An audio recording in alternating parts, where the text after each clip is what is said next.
दिखा कहीं पे धागा बांधा था उन्होंने उस दिन, या तो उस साइड होगा वो। मैं तभी तो खुद ने निकाला मैंने इनको। मिला तो वहाँ से खोलना हो धागा। इनके निकाल दिए। इनके कहाँ रखे? ले भी गए इसके बाद। ये सोफा रह गया। ये देखो बाहर से ऐसे गोरे और अंदर से ये काले हैं। बाहर से रंग गोरा और अंदर से काले।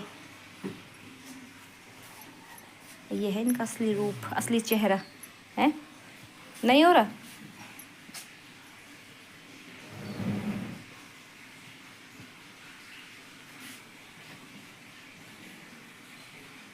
उन्होंने उस दिन बोला था कि इसको खोलना है, आराम से निकल जाएगा कवर पूरा। तो आज ना हम ये सारे सोफे के कवर निकाल के साफ़ करेंगे। ये धुलने रह गए थे।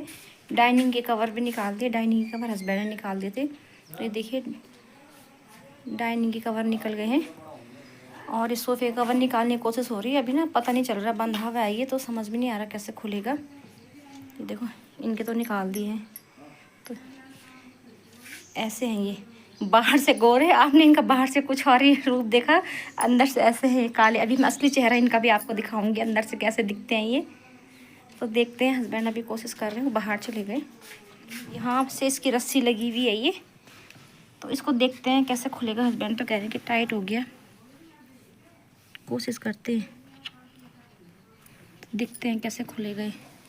तो देखिए फाइनली सोफे के कवर निकल चुके हैं और कुछ ऐसे दिखते हैं। ये है इनका असली रंग। आज आपको मैंने इनका असली चेहरा दिखा दिया। तो देखिए हस्बैंड ना सारे कवर मशीन में डाल रहे हैं। धुल जाएंगे तो फिर फटाफट शाम तक हम ये कवर चढ़ा भी देंगे। इसमें कवर हमने इसलिए लगाए थे कि सोफ़े ना थोड़ा धूल गंदगी से बच जाते हैं, तो इसलिए हमने इन पे कवर चढ़ाए थे। बाकी ऐसे दिखते हैं ये अंदर से। और टेबल की कवर हमने ना नहीं निकाली है क्योंकि मशीन में फिर ज़्यादा हो जा रहा है, बहुत ज़्यादा हो जाएंगे। वैसे भी गंदा नहीं है इसके ऊपर ना, ये पन्नी लगा रखी है हमने कवर। तो देखते हैं इसको। तो फ़िलहाल कभी ऐसे मैं हाथ से भी धो दूँगी। तो ये है हमारे सोफ़े का फाइनल लुक, मतलब असली रंग। तो ऐसे दिखते हैं ये। हेलो एवरीवन, कैसे हैं आप सब? आई होप आप सब बहुत अच्छे होंगे। तो स्वागत है आपका मेरी एक और नई वीडियो में। तो अभी आपने देखा कि हम लोग ना सोफ़े के कवर, डाइनिंग के कवर निकाल रहे थे। आज हमें इनको वॉश करना था। मेरी ये दिवाली की सफाई लगभग हो ही चुकी है। बस ये बैठक मेरा रह गया था। बैठक के बाद मेरी रह जाएगी किचन, और फिर उसके बाद ना मेरी दिवाली की सफाई हो जाएगी कंप्लीट। तो यहाँ पे अभी मैं ना कवर वगैरह निकालने के बाद हस्बैंड ने उनको मशीन में डाल दिया था। मशीन लगा दी थी क्योंकि सुबह पानी आ रहा था अभी। और अभी ना सुबह के 8:30 बजे का टाइम है ये। तो मैं यहाँ पे जाले निकाल रही थी। आधे जाले तो हस्बैंड ने साफ़ कर लिए थे और आधे जितने रह गए थे तो उतने मैं कर थी, क्योंकि हस्बैंड को फिर जाना होता है ना, उनको भी लेट होता है। वो अपना सेविंग वगैरह कर रहे थे। तो उसके बाद जो बची खुची जाले वगैरह थे हल्के फुल्के, उनको मैं साफ़ कर रही थी। और यहाँ पे ना मैं हस्बैंड से बात भी कर रही थी। जाले साफ़ करने के बाद ना मैंने ये डाइनिंग की जो चेयर होती है इन सब पे कपड़ा मार रही थी। इन पे धूल तो नहीं थी क्योंकि कवर लगा था इन पे। तो लेकिन मैंने कहा कि जब कवर हट रखे हैं तो एक बार अच्छे से कपड़ा मार ही लेते हैं, कितना ही टाइम लगेगा कपड़े मारने में। तो इन पे ना डाइनिंग की एक एक चेयर पे, पूरे डाइनिंग पे मैंने अच्छे से कपड़ा मार लिया था। और इस टाइम मोनू मेरे सामने बैठा हुआ था, तो फ़ोन मोनू के हाथ में था, वही रिकॉर्ड कर रहा था। तो डाइनिंग वगैरह पे कपड़े मारने के बाद, बैठक में जाले साफ़ करने के बाद ना मैं चली गई थी किचन में। मैंने नाश्ता बनाया क्योंकि बच्चे ना मुझे कब से बोल थे कि मम्मी पहले नाश्ता बना दो, भूख लगी है। तो सब्ज़ी तो मैंने ना सुबह ही बना ली थी और मुझे केवल रोटी बनानी थी। तो बैठक का आधा काम करने के बाद मैं सीधे किचन में चली गई थी। नाश्ता बनाया हम लोगों ने नाश्ता किया। और अभी तक ना मेरे मतलब नाश्ता हो चुका था, बर्तन वगैरह धुल चुके थे। किचन तन्नू साफ़ कर रही थी। बाकी वैसे अगले दिन मुझे किचन की डीप क्लीनिंग तो करनी ही है, तो इस टाइम तन्नू किचन साफ़ कर रही थी। और मैं ना यहाँ पे आ गई थी छत में। ये सुबह हस्बैंड ने मशीन लगाई थी, तो ये हमारे डाइनिंग के और सोफ़े के जो भी कवर है सारे धुल चुके थे। तो मैंने कहा जब तक मैं और बैठक की बाकी सफाई करूँगी, फटाफट से ना इन कवर को मैं छत में डाल दूँगी और सूख भी जाएंगे आराम से। वैसे भी जल्दी सूख जाते। कॉटन वाला कपड़ा नहीं था, एक होता है ना अजीब सा रेयन टेरिकॉट मिक्स वैसा वाला कपड़ा, तो वो वाला कपड़ा था और मशीन में धुले थे, तो इसलिए तो फिर बहुत जल्दी सूख जाएंगे। तो मैंने ना पहले इनको छत में डाल दिया था, उसके बाद मैंने कहा मैं अपने बाकी काम करूँगी। तो कपड़े छत में डालने के बाद आ गई थी मैं यहाँ पे बैठक में दोबारा से। और यहाँ पे ना मैं बैठक में यहाँ पे डाइनिंग के ऊपर चढ़ के टीवी वगैरह पे कपड़ा मार रही थी। ऊपर घड़ी लगी हुई है, घड़ी पे कपड़ा मार रही थी, टीवी पे कपड़ा मार रही थी। और इस टाइम तक ना बाकी कमरों में मेरे मतलब झाड़ू पोछा हो गया था। झाड़ू पोछा मैंने पहले ही कर लिया था नाश्ता करने के बाद। तो बस मेरे केवल बैठक की तरफ वाली सफाई रह गई थी बैठक की, तो आज मैं डीप क्लीनिंग कर रही हूँ। तो मैं यहाँ पे टीवी पे सब जगह पे जहाँ तक हो पाएगा सारी चीज़ों पे ना मैं अच्छे से ये कपड़ा मारूँ। कपड़ा ये एक डस्टिंग ग्लव्स है, अब तो ये फट भी गया है, मैंने मीशो से ऑर्डर किए थे। तो 2 डस्टिंग ग्लव्स मैंने मंगाए थे, एक तो फट गया था, पता नहीं कहाँ वो कालू ने फाड़ा या पता नहीं क्या, उसका पता ही नहीं चला वो कहाँ गया था, खो भी गया था वो। तो एक मेरे पास रह गया था, तो इससे ना मुझे काम करने में काफ़ी मतलब ईजी लगता है, ये एकदम साफ़ भी हो जाता है इससे। तो मैं इससे कपड़ा मार लूँगी।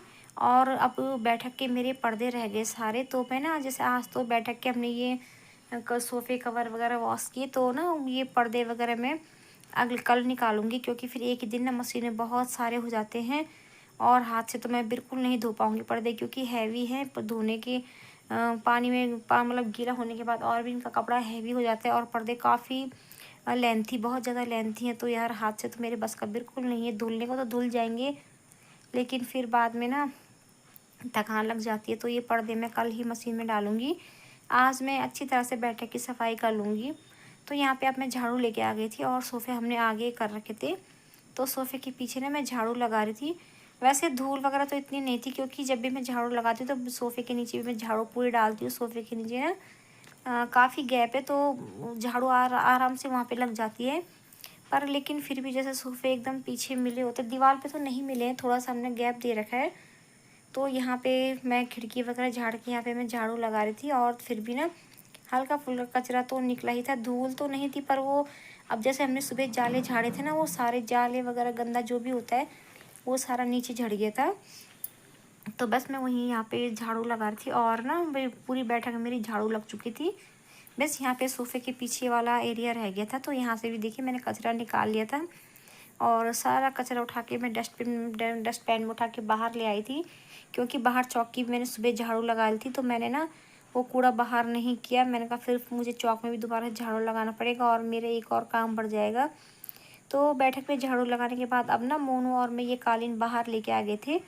ये कालीन हम लोग ना हमेशा सर्दियों में बैठक में बिछा के रखते हैं। तो ये कालीन हमने जब सर्दियाँ ख़त्म हुई थी तो हमने धो के ना इसको अच्छे से फोल्ड करके संभाल दिया था। और अब मैंने मोनू को बोला, मैंने कहा मोनू जब हम बैठक की सफाई कर ही रहे हैं तो ऐसा करते हैं कि सर्दियाँ तो अब आ ही रही है, इस कालीन को हम ना दोबारा से बैठक में डाल रहे हैं, फिर बाद में कौन करेगा। अभी मैंने कहा हमने सोफ़े वगैरह सारे हटा ही रखे हैं, तो इसको डाल लेते हैं। तो यहाँ पे मोनू और मैं इसको उठा के बाहर ले आए थे, क्योंकि थोड़ी सी भारी भी है ये। तो इस पर ना हमने धूप नहीं लगाई थी, तो मैंने कहा थोड़ी देर इसको यहाँ पे डाल देंगे, इस पर धूप लग जाएगी। और मोनू से मैंने झाड़ू मंगा लिया था, मैंने कहा इस पर हल्का फुल्का झाड़ू फेरती हूँ मैं, जो धूल होगी निकल जाएगी। तो मोनू ना जिद कर रहा था, कह रहा था मम्मी नहीं, इस पर तो झाड़ू मैं करूँगा, सारी धूल मैं झाड़ूंगा।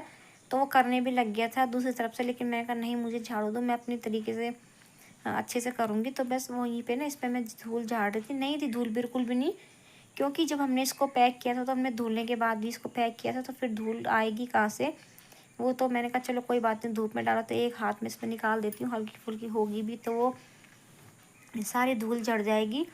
तो वो कालीन झाड़ने के बाद अब मैं आ गई थी अंदर, और ना फिर यहाँ पे हम ये टेबल के ऊपर जो कांच रखा हुआ है, पहले हमने इस कांच को साइड में किया, क्योंकि कांच ना बहुत ज़्यादा हैवी है और हमें ना ये टेबल खिसकानी थी। अगर ये कांच इसी के ऊपर रखा होता तो टेबल हम लोग बिल्कुल नहीं खिसका पाते, क्योंकि ना बहुत ही हैवी है ये कांच इसकी।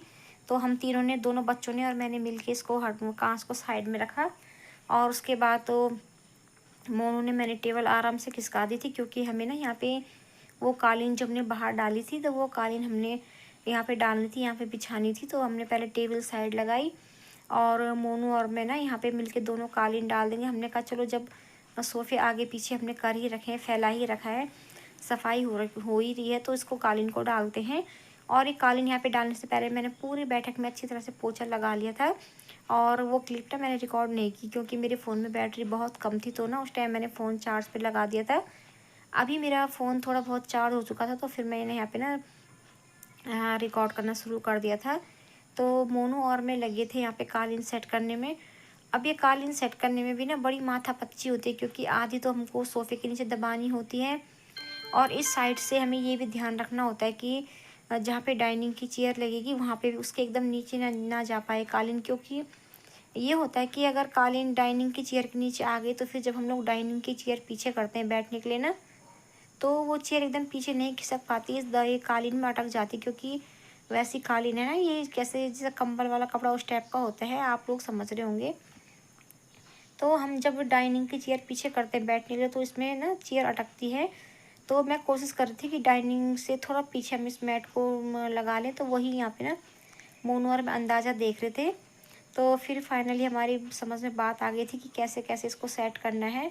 तो बस हम वही सेट करने में लगे हुए थे, और जहाँ पे डाइनिंग की चेयर लगनी थी उससे थोड़ा सा हमने पीछे इसको खिसका दिया था, वहाँ पे थोड़ा गैप था।